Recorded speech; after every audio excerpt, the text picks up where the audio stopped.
All right, we rolling. All right, man. Our first interview for UGM Entertainment, and today we got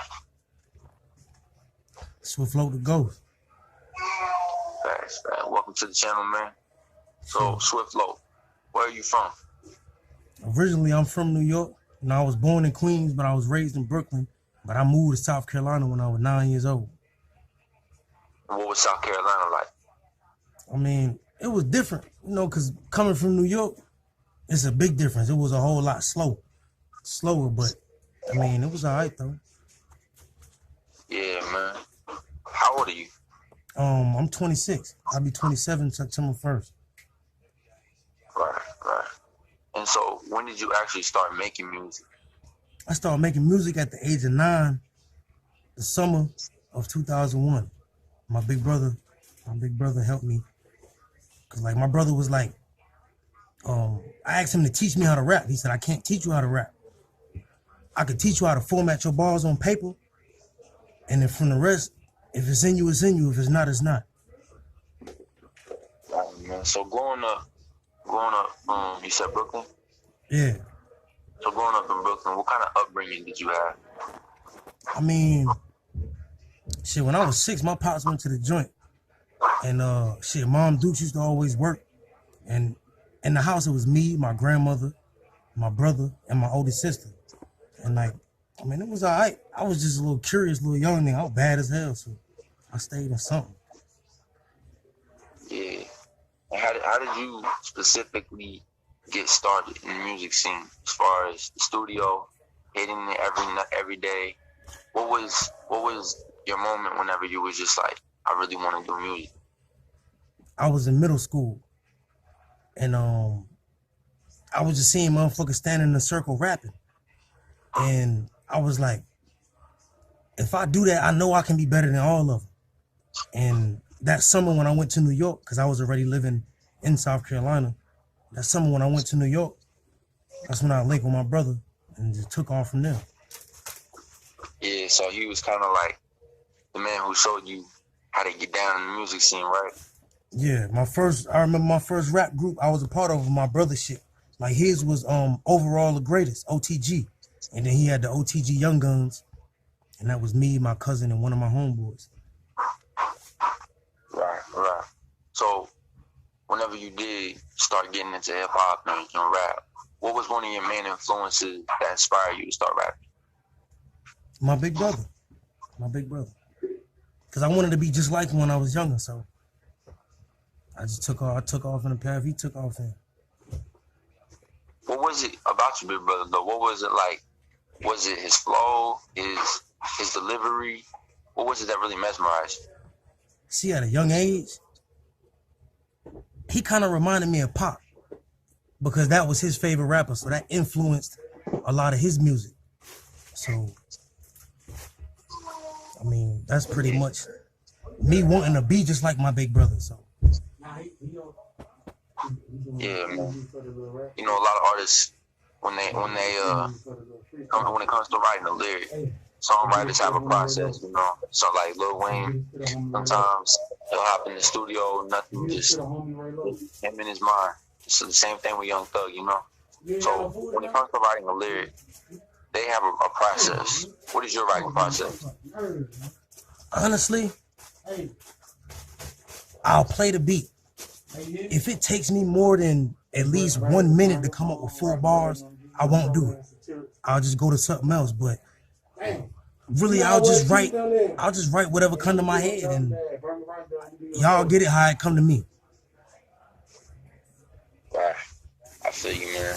We sometimes when it comes to hip hop and the music scene, people get a tendency that they have to write, and they don't understand that, you can just freestyle it, or some people can freestyle, but I hear you what you're saying, man. My next question is, how do you define success? How do I define success? It honestly depends on what your goals are, because everybody got their own, they got their own definition of success, but when you make it to where you want to make it to, that's how I see it. Yeah. So as far as goals, would you say that a goal would be something such as a realistic one, or something that you put out there that you want to chase it, you want to just strive for it every day? See, it's a difference. Like, all right, what you described now, like, is a goal and a dream. A dream is something you chase. Your goal is something that you plan to accomplish. Right. Like how most artists would say, you know, I want to hit 1 million views within a month, or how they could say, I want to hit 1,000 views by the end of the week. So they set themselves up so that they can make it, or so that they can break it, per se. You know what I mean? Yeah. Okay, my next question. Being raised in the hood, what life lessons did you learn? At the end of the day, everybody got choices. You got to be your own man. Like, don't ever, I learned to not ever do something for somebody's seal of approval, because at the end of the day, you have to live with your own choices. That's some shit that you have to deal with on your own. Yeah, man. You know, most artists coming up, everybody thinks that being in the hood, they feel like it's just the dream, you know. But I don't know if you're familiar with Pimp C. You ever heard about how Pimp C exposed the game a couple years back, and how everybody was mad at him for it? I mean, I have, but I haven't at the same time. Like, I've heard of it, but I haven't really heard full details on about it. Like, it's still a whole lot that I don't know or understand about that. Yeah, man. Well, Pimp C, basically, when people were talking about the dope game, right? When the rappers started talking about how the fancy cars and all the beautiful women and everything that they had acquired from selling dope, he told them, if y'all gonna talk about this lifestyle, you know, keep it real, talk about both sides of the story. He basically told them, you know, don't be talking about the cars and not talk about long nights sitting in the jailhouse, just waiting on your phone call from your family type shit, you know. But everybody had their own opinion about it. Yeah, but what I think was so special about Pimp C when he talked about it was he talked about how he exposed everybody in the game, you know. And everybody they want to be from the hood so much, but nobody wants to put in the work that it takes to be, you know. Exactly. Cause and I feel like most artists can do that. They can put on a big image, you know. And so my next question is, what is the biggest misconception about youth? Living fast, dying young. I mean, that's the best way I could put it in the simplest form. Now, if you could dive a little bit deeper into as to what that means for you, for your opinion. As far as them, like, just glorifying one side of the life, just like how you say Pimp C exposed it. It's like, are they glorifying the cars, all the money, the girls, the club shit and all that? But they keeping everything else in the shade, like how you say, like the long nights in jail, people dying, your own friends and partners and people you call your homies crossing you out, like shit like that.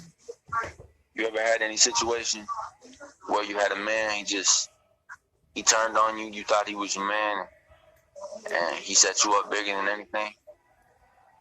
In a sense, yeah, in a sense.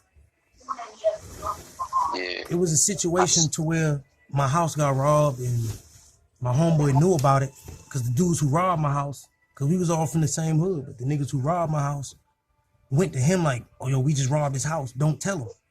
And he actually didn't tell me until like a long time down the line. And I'm like, damn, you fugazi as hell, like, you're not my homeboy. Right. So as far as it comes to fake friends, what do you think? What does it really take for someone to be in your circle and for you to really trust them to be your friend? I mean, everybody get put to the test in some type of way, but you'll never really know until that situation comes up. But I mean, if a motherfucker solid with me, I'm gonna be solid with them. I mean, for me to consider you being in my circle, you got to go through some shit. That's the truth. I keep a small circle though, cause that's the truth. the smaller your circle is, the less people you gotta worry about crossing you. I feel that's the same, but in the media, in the industry, you know, when you do get up there more, it's gonna be a lot of people that you have to be around, and you're just never gonna really. I feel like you'll just never be able to really trust them because it's just a business to them, you know. Yeah. So whenever you do accomplish getting all those views, getting all those followers, and getting a strong fan base and everything, you know, what is one thing that you want your fans to really understand about you that stands out from the other artists? I mean, shit. I'm my own man. You feel me? Like, shit. Yeah. I came from the worst. Trying to see the better side. That's all. Right. Now, when you define the worst, man, give the viewers, give your fans a little bit of imagery to what that looks like to you. Prison. I caught a 10-year bid. You feel me? Get 9 off of that. Seeing this shit and living this shit for so long, it's something more. I wouldn't wish this shit on nobody. You feel me? Like I wouldn't want to. I'm not trying to come back. I'm not trying to go through none of the stages I went through to get here again. Cause just seeing the way motherfuckers get treated, the way motherfuckers handle each other, people dying back here, or coming back here with a short sentence and end up in some shit because a motherfucker that you consider in your circle, you end up in some shit because of that person and end up stuck back here for life. Yeah. And as far as it goes with, you know, prison, you think one thing, what's one's kind of story that you think you could just tell us? Some, maybe not the worst thing you've ever seen, but just something to kind of get us on your level with how prison went for you. I mean, I had hard parts in my bid, but it was because of my choices. Yeah. It was just because of the choices I made. Like, your bid could be easy and it could be hard, but it's all your choice. And it all depends what you into and what you do with your time. And if someone were to commit a murder in the prison that you went to, you think that the inmates would treat them nice, or they would, you know, how does the rules with that work? I mean, you got some people who will look at it like, oh yeah, cuz caught a body, like don't fuck with him. But you got some people like, man, that don't mean nothing. So you got people who will look at it in different ways. Right. So if someone was, you know, a pedophile, or somebody was on some kind of rape charge, what kind of treatment would they receive in your block where you was locked up? They wouldn't even be able to stay there. Period. Like, motherfuckers will handle them all type of ways. Take their shit, beat them up. Yeah, like all kind of shit. Yeah. I know because one of my old homies, when he was locked up, he had told me the same thing. He had told me that, you know, a couple people back then in their cell, man, they had long charges of all types of foolery. They told him he had to get out that night, otherwise they kill him. You know, I'm trying to find out because right now where I'm in Arizona, you know, I'm trying to see how it works. You know, Brooklyn, South Carolina, wherever. You know, where was you locked up, man? South Carolina, Department of Corrections. Oh, I see. So you wasn't even in Brooklyn at the time? Nah. Damn, man. So what was it that you had done, without telling too much? What was it that you had done? I mean, I was 16 years old. I caught an armed robbery. Right. It's just in the state of South Carolina. They don't play by certain charges. In South Carolina, the armed robbery carries from 10 to 30 years mandatory. And another thing I want to talk about was whenever you started dropping the music, you was in prison or was you outside? I mean, I started out there, but in the pen, I was dropping a lot of music. I know, I could tell when I first heard those first couple tracks, man. I had heard what was it? I had seen all these pictures of you locked up, that you had these beanies on and thumbs up and everything. Yeah. I was like, man, this nigga dropping music from prison, man. That's crazy. Yeah, a lot of people was asking how I did it. I mean, it's just on the phone, everything done on the phone and shit. They got an app on the phone called Audio Evolution. Like, you gotta pay for it. Yeah. It's like a handheld studio, just like, and that's what it is, a handheld studio. Yeah, and when have you ever worked with anyone as far as big in the industry? Have you working on connecting with anybody? You got any plans for the future? I mean, honestly, I wouldn't mind. Yeah, I'm with all that. I'll do that. But as far as me working with somebody big before, no, I've never done that. Right. Well, on the channel, you know, we got all types of people you can be networking with and functioning with. We got a lot coming out soon. Do you think in the near future you'll be dropping an album or a mixtape or anything for the fans? Oh yeah. I'm with all that. I'll do that. That ain't it's nothing. I'm with it. Yeah, today as far as how it goes with your music, have y'all been working on anything like that you excited you want to talk about to anybody around here? Most of my projects I work by myself because it been a lot of times where just the next person ain't gonna have the same drive as you or the same energy as you, and I go off of energy.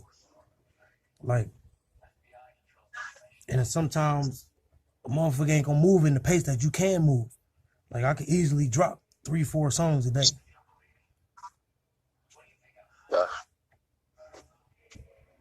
Yeah, so you feel like you could pretty much put them all out quick as possible, or you can at least, you know, if it's necessary, you can get songs out pretty quick. You could even put a mixtape out pretty quick.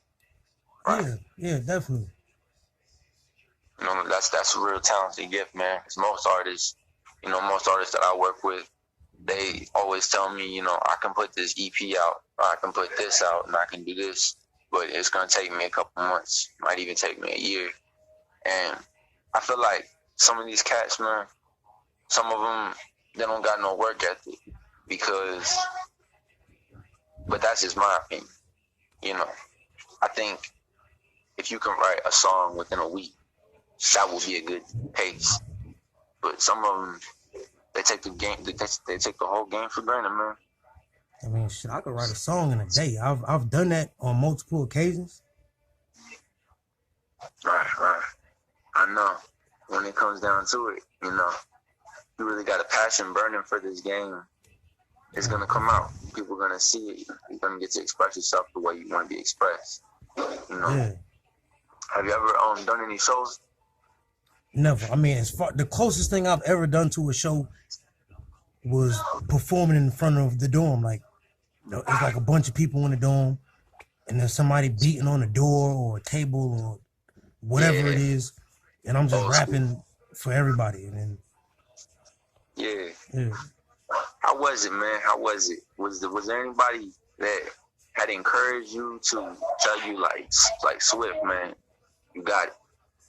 You should pursue this. This right here is what you should pursue. You know. Or were they also encouraging you at the time? Were they encouraging you to, nah, that ain't really worth it. You're wasting your time. Type stuff, you know. Actually, I've never heard that. Nobody ever told me that. Like, honestly, I've had so many people tell me, I mean, you're not even supposed to be locked up. Like, I don't know what you did, but when you get out there, don't play with that music because you got a talent. And then at first, when I was younger, I never used to look at it like that. So I used to be like, when I used to hear it, I'd be like, "Oh, that's what's up. That's what's up." And then I used to just let it go over my head. But Yeah, I had a lot of positive responses. that's good, man. That's real good because being someone from Brooklyn and someone from a city as big as Brooklyn, man, you have a lot of competition. So when your homies and when all your people is telling you to go chase it, that's a sign right there, man. Because I know a lot of cats from Brooklyn, and they try rapping, and they got a lot of haters. They got a lot of people telling them that's a waste of time, don't do it. But for someone to be in your position, being brought up by all those people, having them support you, how does that really feel, man? I mean, it felt good. You feel me? Like, all right, for example, it was just one time. This older cat tells me, now this is 2013. I'm like 20, 21 years old. This guy, he's like, hey, yo, all I listen to is classical music. Like, the music like with the instruments and all that shit. Like that ballroom type shit. That classical music and gospel. He said that's all he listened to. He heard me rap and he was like, man, for me to like your shit, that's speaking volumes. Like, you really need to stick with it. And like, I noticed that, yeah. I noticed when you have a song that you release, what you do is you have a certain way of telling the story that's different than everybody else's who's ever told the story. You tell it, you're more raw with it. You just tell them like, you don't care who's listening. It's just you. tell it like it Pretty is. much. No filters. That's what I get from it. Yeah, no filters. I'm gonna tell it like it is. How it come to me is how y'all get it. Right. I noticed also that you was gangbang. What was it that made you start gangbang? What was it that really, who was it? OGs around you at the time, or was it just your own choice? Was it influence, or was it free will?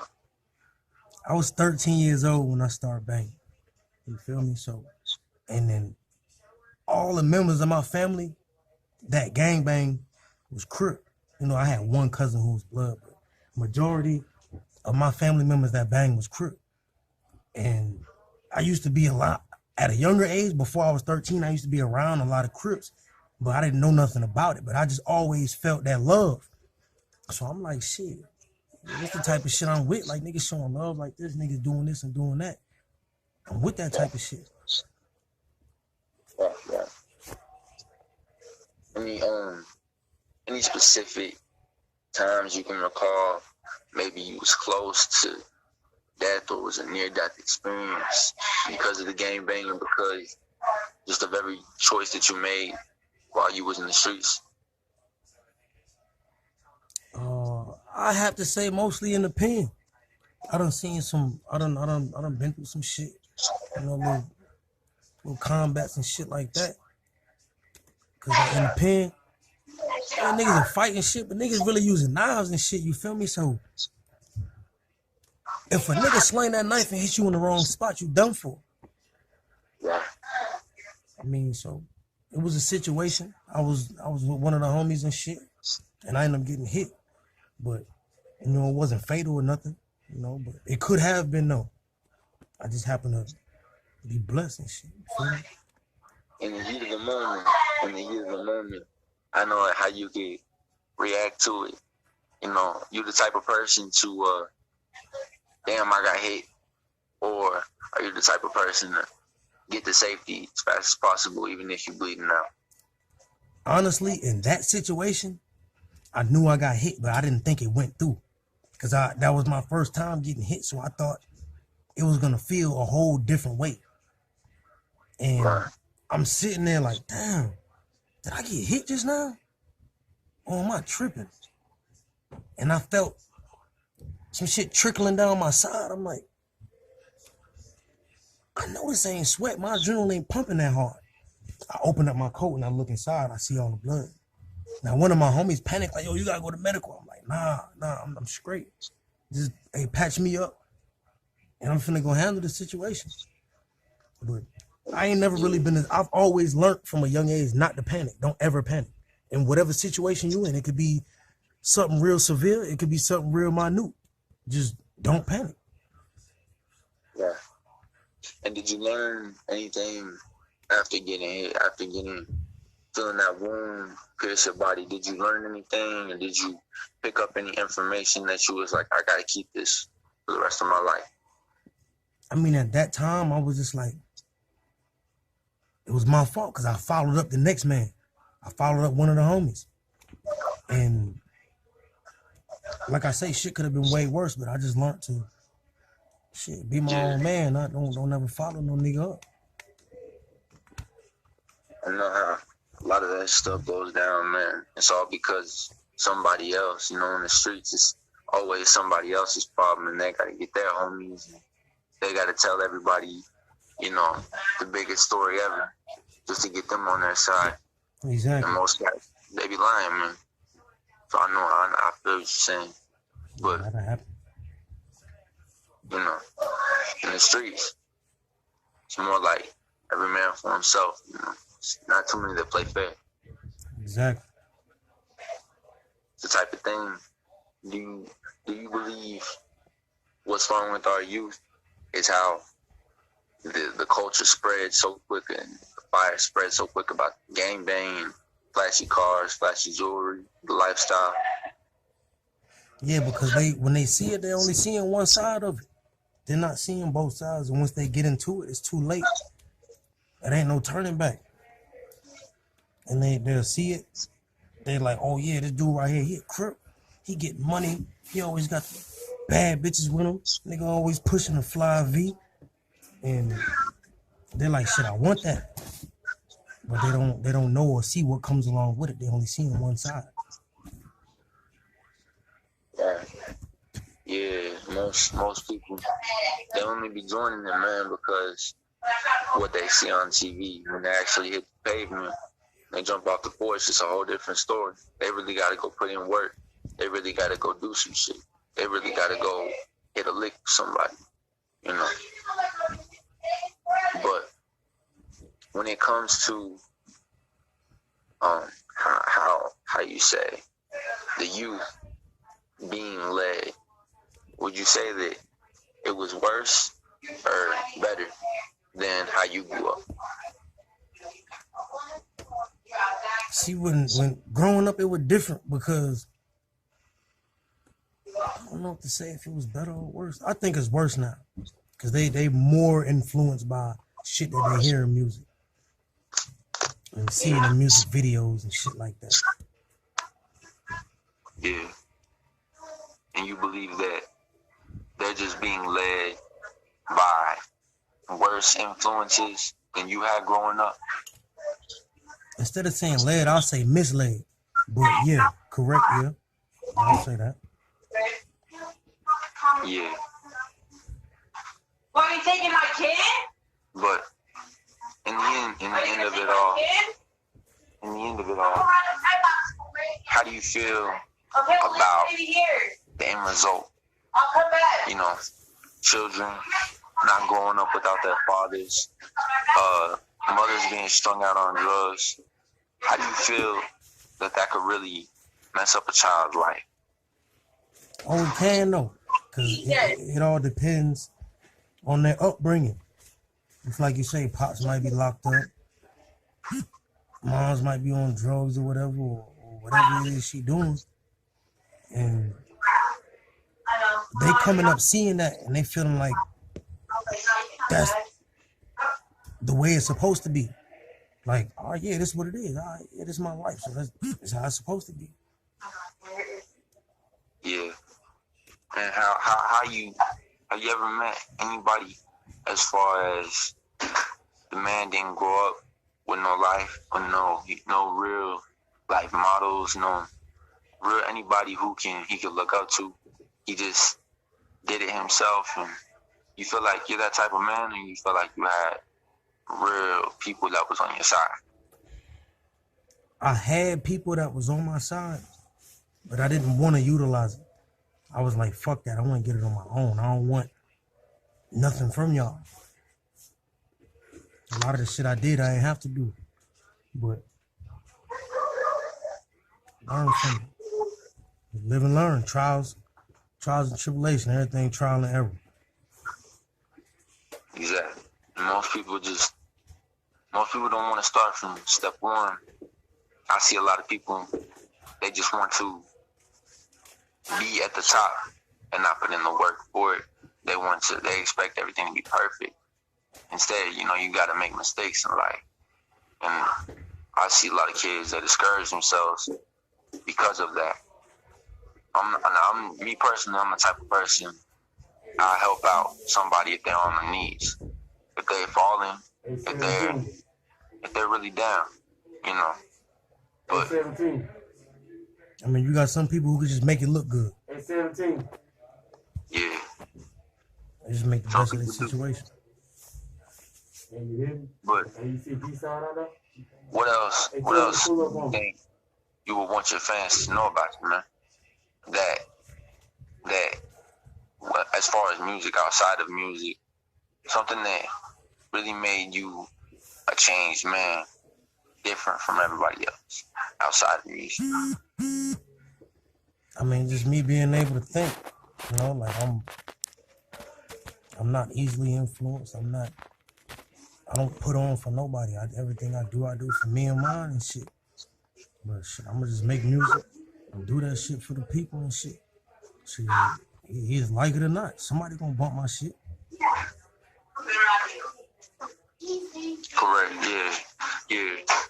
So I got just one more question for you, man. Just one more question. Just what's a message to the youth that you think, if you could tell everybody at once, what would just be one thing that you could do to change their minds, change the way that their soul acts on the earth and how they feel specifically in their condition? What's something that you have a message for the youth to bring them up a little more? I mean, everybody will take heed to certain things in their own way. But all I can really say is at the end of the day, you're your own man or woman.